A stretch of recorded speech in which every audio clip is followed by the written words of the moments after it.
Hi, my name's Maris. I inherited my grandpa's house after he passed. Or so I thought. Because while I was grieving, my own parents sold it behind my back. They forged my name, moved in my cousin, and called me too emotional to handle real responsibility. But Grandpa knew them better than I did. He left something in the walls they didn't see.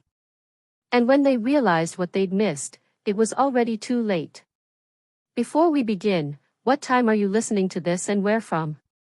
Drop a comment below. This story, it might just feel too familiar. I pulled up slowly, gravel crunching beneath my tires as the early evening sun hit the porch just the way it used to. Grandpa's porch. I sat there for a moment, engine off, listening to cicadas hum through the Texas spring air. For a second, it felt like he might come out any minute, wave at me like always, say, "Well, there's my girl." But he wouldn't. He was gone, and all I had left was this house. Or so I thought.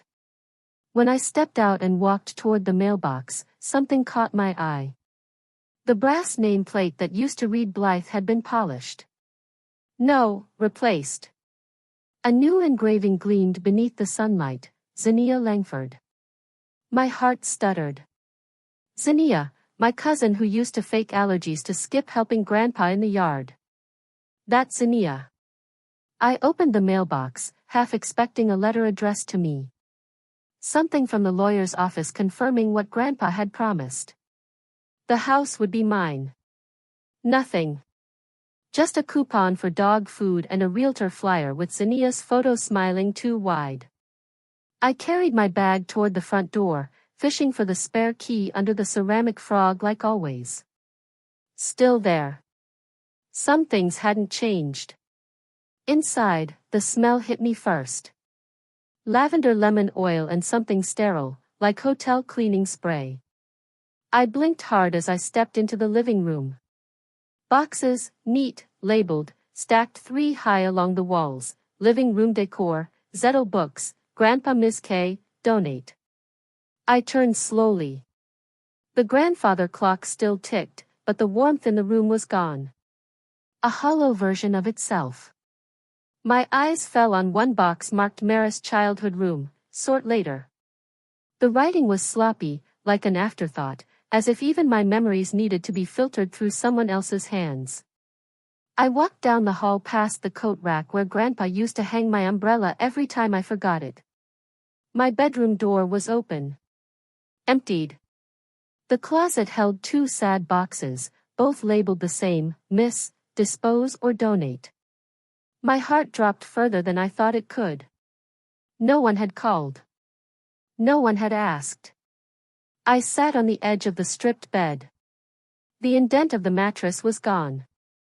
Replaced, probably. My palms pressed into my thighs as I breathed through the ache in my throat. I knew grief would come in waves, but this was demolition.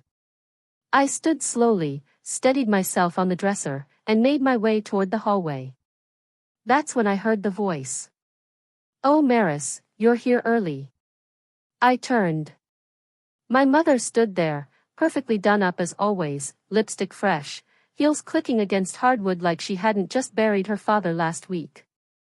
"Early for what?" I asked quietly. She smiled like someone delivering bad news with charm. "Zinnia's been staying here to help with the transition.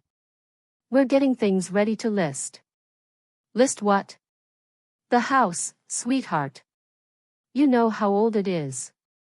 Upkeep alone would drown you."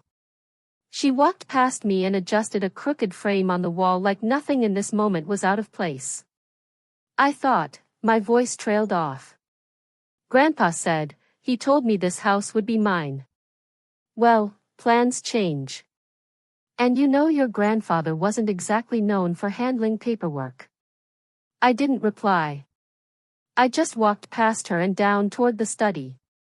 My shoes felt too loud, like I was stomping through someone else's home.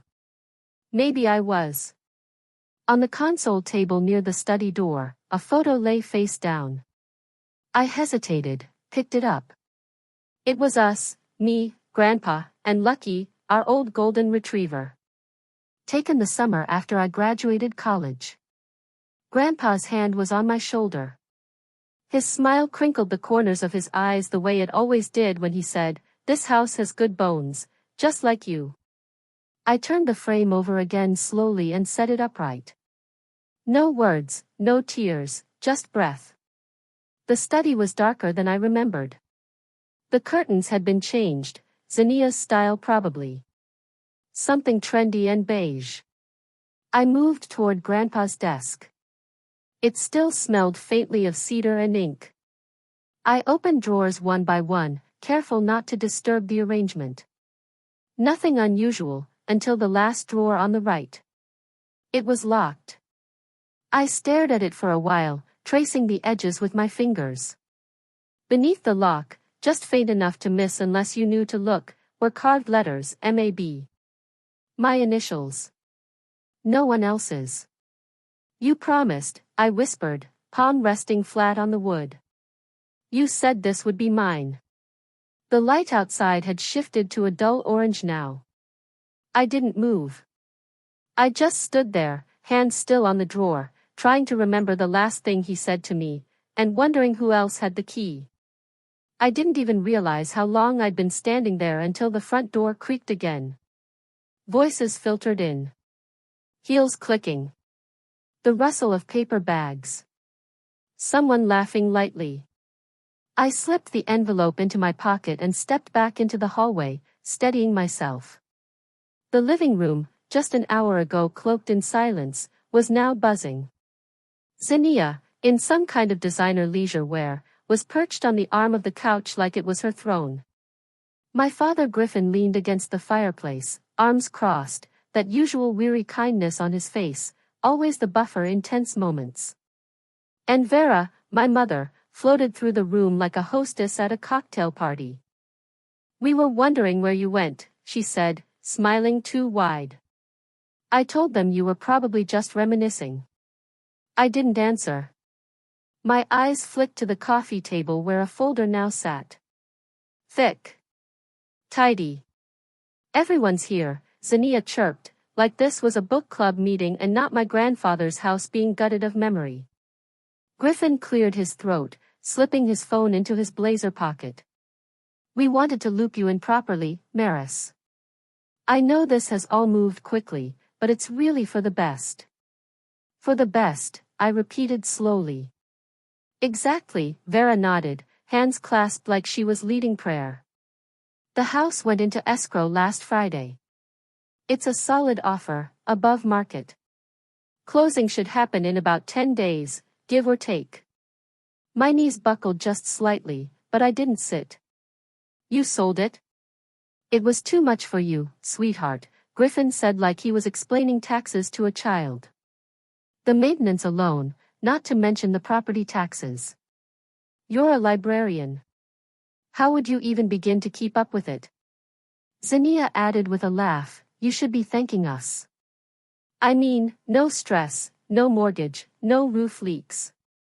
You dodged a bullet, cousin." I felt the air in the room shift. They weren't trying to spare me. They weren't being careless. This was planned. Vera picked up the folder, walked over, and handed it to me. "This is just acknowledgement paperwork. The buyer will come by tomorrow for a final walkthrough." I opened it with slow fingers. It was all there, escrow details, closing date, signatures. My name wasn't one of them. "I didn't sign anything," I said. "I didn't even know there was a sale." "You didn't need to," Griffin said gently. "The property was in the family trust. That gives us executive control. Grandpa told me he left the house to me. That it would be in my name." My mother gave me a look I knew too well, somewhere between pity and exasperation. "Well, dear, verbal promises don't hold up in probate. You know that." I swallowed hard, still standing, the folder heavy in my hands. "And none of you thought to mention any of this before you packed up my childhood and slapped someone else's name on the mailbox?" Silence. Zinnia twirled her bracelet. We didn't think you'd take it so personally. It's just a house. No, I said quietly. It wasn't. It was a promise. No one answered. Griffin shifted. Vera sat. And Zania smirked at something on her phone. I left the room. The late afternoon sun had settled lower in the sky. I pushed open the back patio door, stepping out into the warm air. Grandpa had planted honeysuckle along the fence line years ago. It still bloomed, wild and soft. I stood there, letting the heat soak into my skin, wondering how many decisions had been made about my life while I was still wiping my eyes at the funeral. Inside, laughter broke out. Someone said something about dinner plans. It didn't fit. None of it did. Later, after they'd all left, Zania with a "see you tomorrow" like we were co-workers, I collapsed into the kitchen chair and checked my phone. I shouldn't have. A post from Zania. A carefully curated shot of Grandpa's porch with the caption, "Some people care more about property than peace. Grandpa deserved better than drama." And the comments. "Let the dead rest. Can't believe Maris is fighting over a house. Disgusting. There's always one." My thumb hovered over the screen, numb. They were rewriting the story before it even began, painting me greedy, selfish, ungrateful. And it was working. I stood, moving without thinking, straight to the study. The screwdriver was still in the junk drawer. I pried open the lock. Wood splintered. Something inside me with it. A single envelope. My name written in Grandpa's hand. I held it, unopened. My voice cracked. What have they done? Back at my apartment, I shut the door behind me with a quiet thud and leaned against it, still gripping the envelope. I hadn't even taken my shoes off. My purse slid off my shoulder and hit the floor with a soft thump, but I didn't move. The silence was thick. No hum of conversation. No clinking of glasses. Just me and the envelope. I walked to the kitchen table and sat down slowly, like every inch of my body was suddenly made of stone. I stared at my name on the front, in Grandpa's handwriting, steady, slanted, unmistakably his. I opened it. Inside were two things, a folded copy of his original will and a yellowed sheet of notepaper. My heart picked up pace, his handwriting again. If they sold the house, check the signature and check the date. You weren't in town. I read it 3 times. My hands trembled as I laid the will aside and dug into the folder Vera had given me earlier. I pulled out the copy of the sale agreement. There it was. My signature, perfectly forged, right down to the slight slant in the M and the little loop at the end of the EZ. I hadn't signed anything. Not for the house. Not for a sale. Not for a single damn thing. My mind raced as I got up and pulled my laptop from the side table. I opened my inbox, hands moving on instinct now. Search, Seattle. The librarian conference. I found the flight confirmation. Departure, May 11th, return, May 16th. I opened my digital calendar next. 4 days packed with workshops, keynote speakers, hotel bookings, and networking breakfasts. I even had a photo of me on a panel, still in my email, sent by a colleague. The sale document was dated May 13th. I hadn't even been in the state. I exhaled. Slow. Bitter. Then I pulled open the bottom drawer of my desk and grabbed an old plastic file folder. I wrote in thick black letters across the front, "Truth." I dropped in the will, the flight confirmation, and a printed copy of the forged sale page. I sat back and stared at the folder. They hadn't just taken the house. They'd erased me from the story, and signed my name like I was already gone. At midnight I picked up my phone and called Linda, one of my fellow librarians who'd organized the Seattle panel. She answered groggy. Maris? Everything okay? I'm so sorry to call this late, I said quickly. Can I ask a huge favor? There was a pause, then, of course. Could you send me a letter? Just something confirming I was there the week of May 11th through 16, specifically that I spoke at the symposium on the 13th? Her voice perked up. Yeah, definitely. I remember that day. You killed it up there. Thanks, I said, my voice tighter than I wanted. I really appreciate it. After we hung up, I plugged in my phone, walked into the bathroom, splashed cold water on my face, and then remembered the old family iPad. Vera had synced all her devices once when I helped her recover a password. Her texts and cloud photos had backed up across devices. I hadn't thought about it since, until now. I grabbed the tablet from the shelf in my hallway. It hadn't been used in months, but it still powered on. I tapped open the Messages app and started scrolling. And then I found it. A screenshot Griffin had sent to someone named Edward. His name matched the buyer documents. We've got her. Okay, don't worry. She won't contest. She's passive. My chest tightened. Further down, another, from Vera to Griffin, she's always been a silent one. That's why she's perfect. Perfect. Perfect to disappear. Perfect to ignore. Perfect to walk over. My jaw clenched. My fingers pressed hard into the screen as I took screenshots of both texts, emailed them to myself, and saved them to a USB drive I kept in my drawer. I labeled it the same as the folder, Truth. I held it tightly between my fingers. They didn't just lie. They counted on me to stay quiet. To be soft. To nod politely, blend into the background, and thank them for it. But they forgot something. I stood and looked around my apartment. Quiet, yes, but not weak. I picked up Grandpa's will. I slipped it into my bag. Then I grabbed my keys. You picked the wrong silent one. I didn't sleep. I sat in my car for a while after leaving the apartment, the USB still in my pocket. Grandpa's will lying on the passenger seat like a silent witness. The sun was just beginning to lighten the horizon when I pulled away from the curb and headed into downtown. By the time I parked in front of Skylar Martinez's office, the city had woken up. People walked by with coffee cups and laptops, oblivious to the world shifting beneath my feet. Her firm sat in a modest beige building with a brass plaque by the door, Martinez and Wyatt, Estate and Family Law. I walked in, the documents in hand, and told the receptionist I had no appointment, but it was urgent. A few minutes later, Skylar herself stepped into the lobby. Mid-40s. Composed, with a kind of calm you couldn't fake.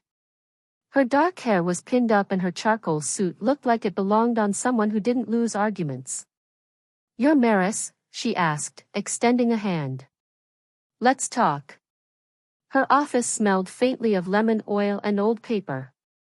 I sat down across from her, opened my folder labeled Truth, and slid everything across the desk, the will, the fake sale contract, the flight confirmation, the screenshots of texts. She didn't say much at first. Just read.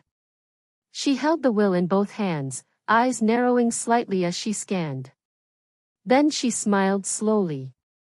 Your grandfather, she said, tapping a line with her finger, was very careful. She turned the document toward me and pointed. There's a clause right here that overrides the trust. Says explicitly, the house may not be sold under any trust delegation or power of attorney unless Maris Blythe signs in person and in presence of 2 witnesses. I blinked. Wait, so they can't sell it? Not legally. And forging your signature, that's fraud. Criminal. I felt something shift inside me, like a floor clicking back into place under my feet. Skylar straightened in her chair. We're going to file an emergency injunction to halt the transaction, and I'll be sending a letter to the buyer today. My voice came out low. He doesn't know. If he does, he'll be answering to the state bar. If he doesn't, he'll be very interested to know he's buying stolen property. I let out a long breath I hadn't realized I was holding. Do I have to go to court? Eventually, yes. But today we buy time and we shake the table. Skylar stood, went to her printer, and began preparing documents with a calm precision that made me believe for the first time I could win this. That evening, after leaving her office, I drove by Grandpa's house. No one was there. The porch light was off, the blinds drawn. I sat in my car for a few minutes, then stepped out, my shoes crunching against the gravel. I walked up the steps, the wood creaking beneath me, and unlocked the door with the spare key still hidden in the flower pot. Inside, it smelled like dust and old citrus cleaner, like childhood and endings. I walked to the hallway where the framed photo of Grandpa, me, and Lucky still sat. Only this time, I noticed the back was thicker than I remembered. I turned it over. Four tiny screws held the frame backing in place. In the kitchen drawer, I found the little screwdriver Grandpa always kept near the junk tray. I returned to the frame, unscrewed the back, and there it was, taped neatly inside, a small tarnished brass key. It was warm in my palm, like it had been waiting. I turned around, scanning the room. The fireplace stood quietly in the corner. I stepped closer. The floor near it was a patchwork of old wood, smooth from years of barefoot steps. Then I saw it. One board near the hearth had a small heart etched into the grain. A heart no one else would have noticed. I knelt down, the key in my hand. The floorboard gave way with a soft creak as I pried it open, breath caught in my chest like I was disturbing a secret that had waited patiently in the dark. The heart-shaped notch hadn't been just decoration. It was direction, a sign meant for me.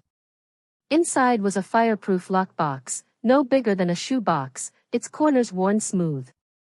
I pulled it out with trembling hands and sat back against the wall, the early morning light beginning to slip through the kitchen curtains. My fingers traced the edge of the brass clasp before sliding the key in. The lock turned with a click that echoed louder than it should have.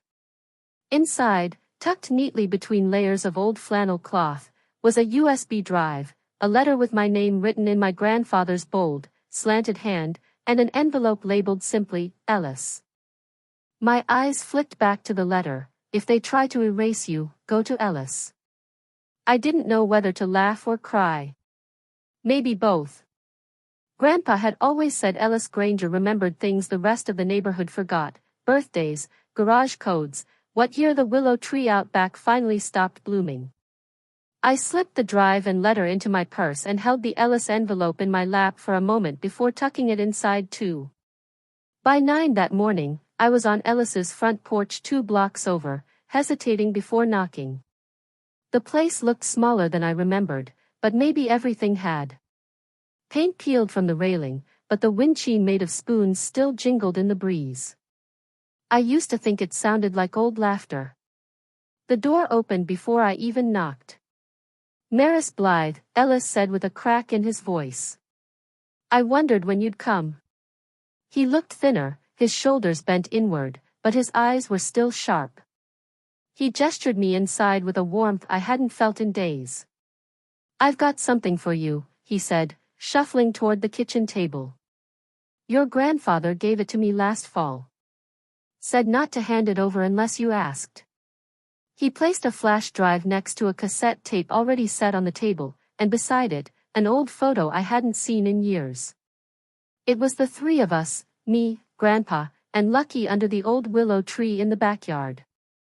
I must have been around 7, missing a front tooth and beaming like I just won a trophy. On the back, in Grandpa's handwriting, she remembers what matters. I sat down slowly, overcome. Why'd he give you all this? Ellis rested his palm over the cassette. Because he didn't trust them. And he said you were the only one who'd fight for what the house meant, not just what it's worth. He opened a small cassette-to-digital converter and hit play. Grandpa's voice filled the room. They'll tear it apart, Ellis. Piece by piece. Ellis's voice responded, slightly muffled. You've written the will. It's not about paperwork. It's about intention. Maris understands that. She always did. I stared down at my hands.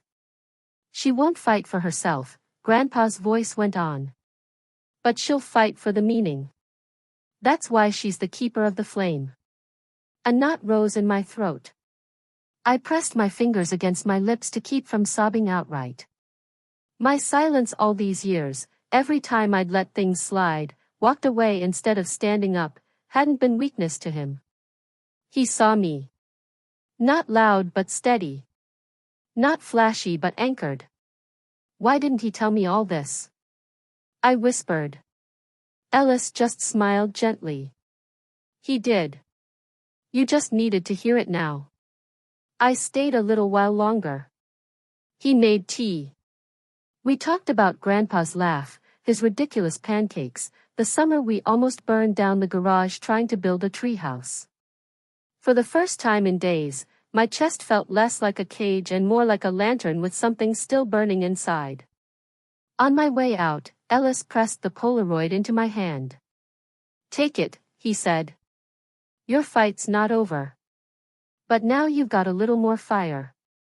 Back home that evening, I spread everything out on my kitchen table, the will, the flight documents, the forged sale agreement, the texts, and now the recording.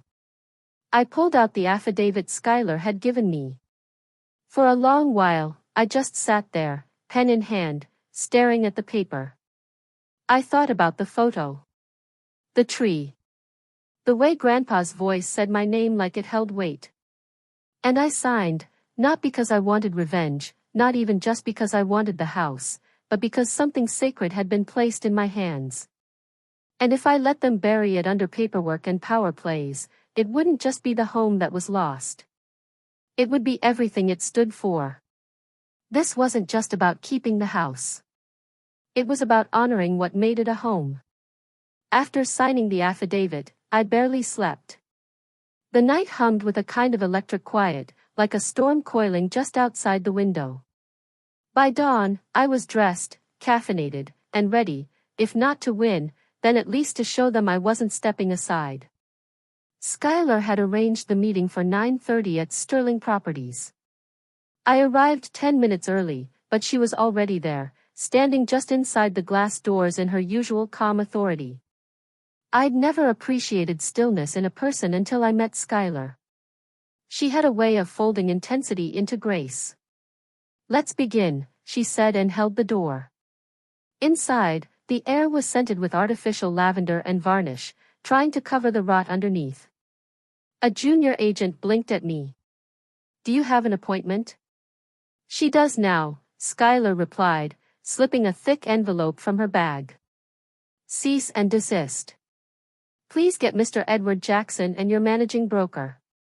The receptionist hesitated, but one look at Schuyler's expression had her scurrying off like the floor might cave in. A few minutes later, Edward Jackson appeared. Late 40s. Expensive haircut. Confidence cracked just slightly when he saw the legal packet in Schuyler's hand. Schuyler Martinez, he said. You're representing Maris Blythe, she said. The rightful heir to the property your firm tried to purchase with fraudulent authorization. He raised an eyebrow. Her mother was acting as the family's point of contact. We were told. You were told lies, Schuyler interrupted evenly. This, she tapped the affidavit, is a sworn statement with evidence confirming my client was not in the state at the time of the alleged signature. And this, she held up a printed copy of the sale agreement, contains a forged signature. Edward looked at me. His tone shifted slightly, a little patronizing, a little guilty. Your mother said you were emotional. I should have known better than to take her word as gospel.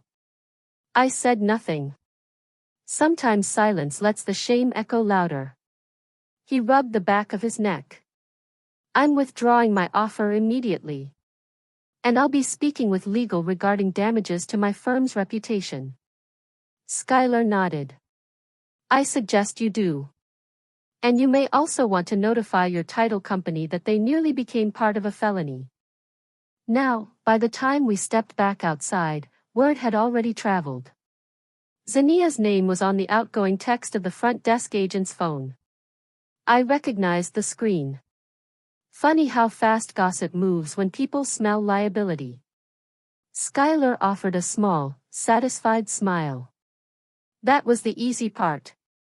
I returned to Grandpa's house that afternoon. The driveway was full again. Vera's car parked diagonally like she owned the sidewalk. Zania's Range Rover, its back hatch open. Cardboard boxes were stacked in the living room. Again. Inside, I found them cataloging, as Vera called it. She wore gloves, pearlescent white, and held one of Grandpa's wooden pipe cases like she was reviewing antiques for auction. We're just documenting what needs to be relocated, she said, not even glancing up. You mean stolen? I snapped. Zania gave a small, breathy laugh. That's rich coming from you. Suddenly you care about these dusty old things. I stepped closer. They're not things. They're stories. And you're not touching another one. Vera sighed, lowering the pipe box. You've made your point, but your grandfather belonged to all of us, and you're making this divisive. I narrowed my eyes. No, Mom. You did that when you signed my name on a legal document and called it convenient. Her jaw tensed, but I was already turning. That's when I saw it. One of Grandpa's paintings leaning against the wall near the door, a landscape of the Colorado mountains we'd once hiked together when I was 15. But something was wrong. The colors were off, too vibrant, too fresh. I knelt beside it. Zania scoffed. Please don't start playing curator. I ran my finger along the edge of the canvas. It didn't feel right. Not stretched linen, a synthetic blend. I called Skylar. I need a favor. Bring someone who knows art. Within the hour, she arrived with a local appraiser, Ms. Levin, a retired museum registrar. She examined the piece without comment for several minutes before speaking. This is a reproduction, she said. A good one, but not the original. Vera's tone was sharp. That's impossible. That painting's been in the family for years. Skylar raised an eyebrow. And yet here we are. I felt something not inside me. This wasn't about the house anymore. It never had been. They weren't just selling the property. They were laundering what was inside it. Replacing originals, gutting memories, converting Grandpa's life into liquidable assets and calling it closure. I moved through the hall and stopped beneath the attic hatch. I hadn't been up there since high school, but something told me if they'd hidden one thing, they'd hidden more. I reached up, pulled the rope ladder down, heart pounding, dust swirling. The ladder creaked as I climbed, the air growing mustier with each rung. Light from the hallway barely reached into the attic, but I didn't need much to see the shape pressed behind the chimney wall. Something metallic, square, and waiting. I crawled over the beams until I reached it. A small brushed steel safe tucked behind a loose wooden panel. No keyhole, just a keypad. I stared at it for a long moment, dust clinging to my palms. Birthdays. I tried Grandpa's, invalid. Mine, also wrong. Then it came to me, one afternoon years ago, helping him set up an email account. Let's keep it simple, he'd said, chuckling. How about Lee's adoption date? I typed it in. 0417. Click. The latch gave. The lid opened slowly with a soft groan. Inside was a bundle of aged documents and a flash drive wrapped in wax paper. I lifted out a stack of ownership certificates, each stamped with verified appraisals. These weren't just dusty heirlooms. They were historically significant pieces I'd seen on Grandpa's study walls my whole life, now backed by authentication. Letters from his insurance provider confirmed the valuations. My stomach turned. They'd been planning to swap them for worthless copies and pocket the cash. Tucked at the bottom, a handwritten note in Grandpa's familiar looping scroll. If they get desperate, they'll trade history for cash. Don't let them. These pieces were collected with meaning, not money. You're the only one who saw that. I sat there in the attic for several minutes, knees tucked in, holding that note like a lifeline. Downstairs, my phone buzzed. It was Skylar. She filed a counterclaim, she said calmly. Your mother is alleging mental instability, falsified documentation, and undue influence. I closed my eyes. The playbook of the guilty. Turn the story around. Make the victim look unbalanced. She is requesting a freeze on all proceedings, Skylar continued. But don't panic. We expected retaliation. I exhaled slowly. Let her throw the book. I've got the truth. After putting everything back in the safe, I carefully sealed it again. My next step would require the original documents, but those would go through Skylar now, properly secured. That afternoon, as the sun cast long lines across the backyard, I went to sit by the willow. The tree still leaned slightly to one side, like it was listening. Zinnia found me there, barefoot in her designer jumpsuit like she thought this was some kind of lifestyle shoot. You never fought for any of this, she said, arms crossed. Why now?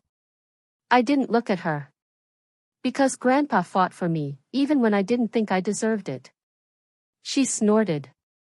You're not special.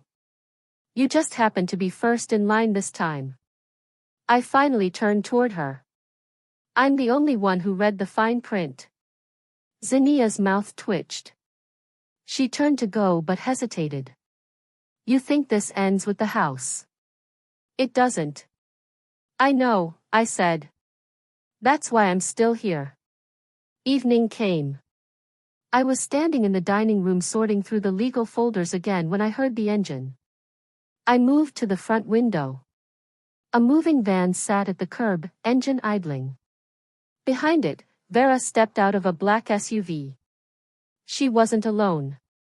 Two men in dark suits walked beside her, each holding briefcases. They weren't here to talk. I felt my breath catch as I backed away from the window, my voice low, steady, but bracing.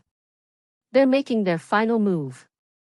I backed away from the window slowly, the men in dark suits still making their way up the path. For a moment, I thought about running upstairs, slamming the door, locking myself away like I used to when I was 12 and didn't know how to fight back. But I wasn't 12 anymore. And this wasn't about hiding. Instead, I walked calmly to the dining room, picked up my phone from the edge of the table, and tapped the record button. I set it face down, microphone angled toward the room. The front door flung open without so much as a knock. Vera entered first, heels sharp against the hardwood, flanked by two estate attorneys who looked like they'd just stepped out of a courtroom drama. She didn't even glance at me as she made a beeline for the dining table. This house was never just about you, she said coldly, tossing a folder down like a gauntlet. I didn't flinch. I reached into the side drawer and pulled out my own folder. I opened it slowly, laying out each appraisal, each certificate, each authenticated document I'd found in the safe. No, I said. It was about the $2 million you were laundering through Grandpa's art. One of the lawyers shifted in his seat. The other stopped mid-page. Before Vera could muster a retort, the door opened again, this time by invitation. Edward Jackson stepped in, looking far less smug than when I last saw him. Skylar followed closely behind, a quiet force of calm, her briefcase in hand. She nodded at me once and took a seat. Edward's eyes scanned the room, narrowing slightly. I wasn't told this would be a group session. Skylar gave a small smile. We thought it best you heard all sides. I walked over to the entertainment console, pulled the USB from my pocket, and inserted it into the old laptop resting on the sideboard. The screen flickered for a moment.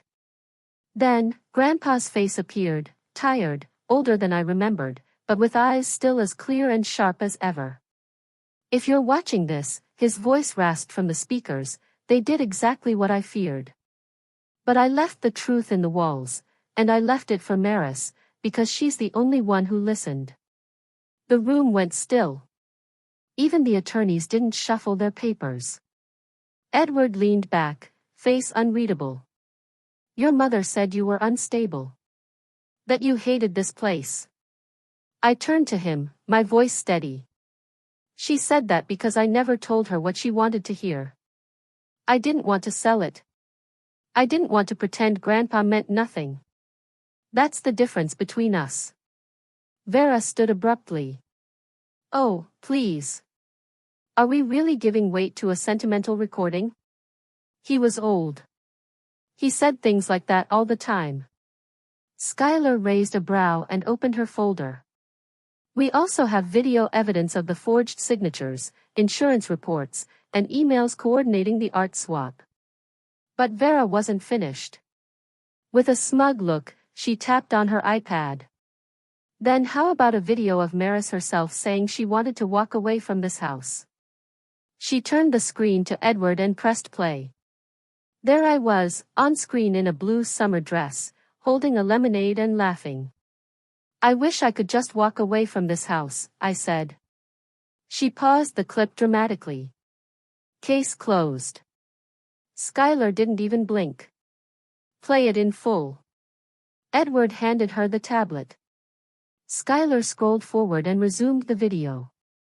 The laughter faded, and I appeared again, sighing, my tone shifting. But I promised him I wouldn't. Not after everything he built here. Silence. I stepped forward, heart pounding.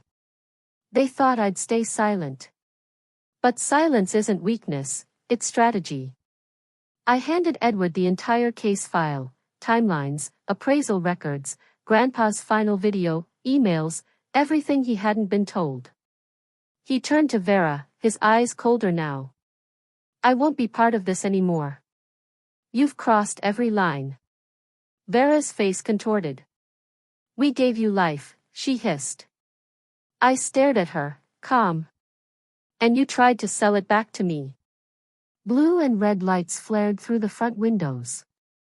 The room froze.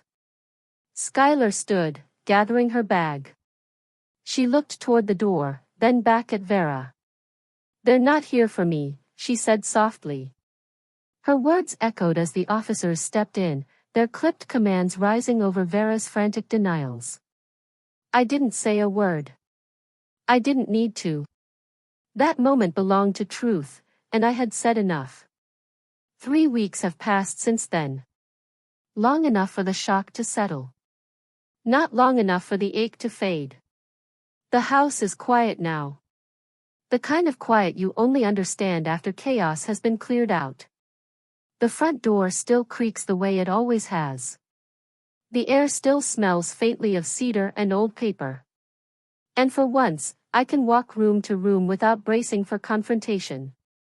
Vera and Griffin were both charged, fraud, forgery, conspiracy. The legal language was cold and clinical, but the consequences were real. Zinnia avoided trial by taking a deal. She left town without even packing her last things. I didn't stop her. Edward testified on my behalf. To his credit, he didn't try to justify his role. He simply said, I believed the wrong people, and walked away from the sale. I respected that. The house is legally mine now, but I never wanted it just to keep it. That morning, I walked the length of the hallway, pausing at each room, not to mourn, not to celebrate, but to plan. The boxes lining the walls weren't for leaving. They were for reimagining. One room would become a reading circle for seniors who needed company. Another, an art room for kids whose families couldn't afford summer programs. Out back, I'd restore Grandpa's shed into a community workshop. Not a museum. Not a shrine. Just a space to keep the flame alive, like he always hoped. Ellis came by again today. He shuffled slower than before, but his eyes lit up when he saw the photo I'd hung beneath the stained glass window. The Polaroid, Grandpa, me, and Lucky under the old willow, smiling like fools. Ellis placed a small plaque beneath it. She remembers what matters. I didn't trust my voice to thank him, so I just nodded. He squeezed my hand like he understood. Later that afternoon, I returned to Grandpa's study, the one room I hadn't touched yet. It still looked just as he'd left it, books stacked in odd towers, a pipe resting on the windowsill, the smell of ink and pine still in the air. I opened the last drawer I hadn't checked. Tucked inside, wrapped in a faded cloth napkin, was a leather-bound notebook. The final entry was dated just 3 days before he passed. Redemption is heavier than revenge, and more lasting. You remembered, Maris. You kept the house alive. I closed the book and held it to my chest. Outside, golden light filtered through the branches. The house groaned quietly in its bones, the same sounds I'd grown up hearing when the nights were cold or the rain came hard. I sank into the old sofa by the window, the one Grandpa used to nap on, Lucky curled at his feet.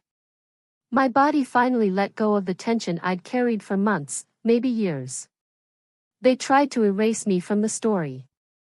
But the house remembered. And now, so would everyone else.